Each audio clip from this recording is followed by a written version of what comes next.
Jonathan Owen, we knew him as J.O. Many of you knew him very well as well. And J.O. was an amazing sales leader for us, an amazing man. Kind of had that southern gentleman to him that we all loved. The draw that would come out that we all loved, his humor. But most of all, what I will always remember about Jonathan is his belief in people before they saw it in themselves. And he gave such encouragement to people at the right time that helped them really flourish. And he just had a gift in that. And I know we have Jonathan's wife, Julie, with us tonight. And I know she'll say the same thing. We spent a little time with her again last night as we were at Epcot. And it was just an amazing time to be together. And she shared the same thing. And she's got some really cool stories about how she's seen Jonathan since his passing in her life to really know what he truly meant to her. And that really rings true in us. And I think about our director team, and I think about the attributes of J.O., and they really live inside our director team. Whether it's humor at the right time, when things are tough, whether it's high direction, when we just need to get right down to what we need to get down to, right?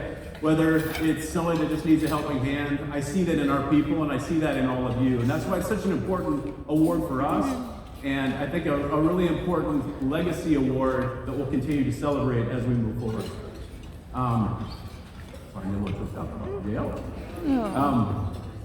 The key attributes that we look for in these individuals every year are always the same.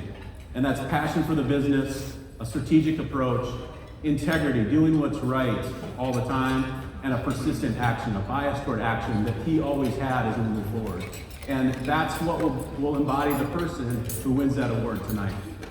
So before I go in and bring Julie up to share some of her thoughts, I'd like to read the Dash Award, which has been very much tied in, the Dash poem that's tied to this award, and it really hits home. So if you haven't heard this before, maybe just pause, reflect as I read through this together with all of you. It goes like this. I read of a man who stood to speak at the funeral of a friend. He referred to the dates on the tombstone from the beginning to the end. He noted that first came the date of birth and spoke the following date with tears, but he said what mattered most was the dash between those years. For that dash represents all the time that they have spent alive on earth, and not only those who love them know what that little line is worth. For it matters not how much we own, the cars, the house, the cash. What matters is how we live and love and how we spend our dash. So think about this long and hard. Are there things you'd like to change? For you never know how much time is left that can still be rearranged. If we could just slow down enough to consider what's true and real, and always try to understand the way other people feel. And be less quick to anger and show appreciation more, and love the people in our lives like we've never loved before. If we treat each other with respect and more often wear a smile, remembering this special dash might only last a little while. So when your eulogy is being read with your life's actions to rehash, would you be proud of the things they say about how you spent your dash?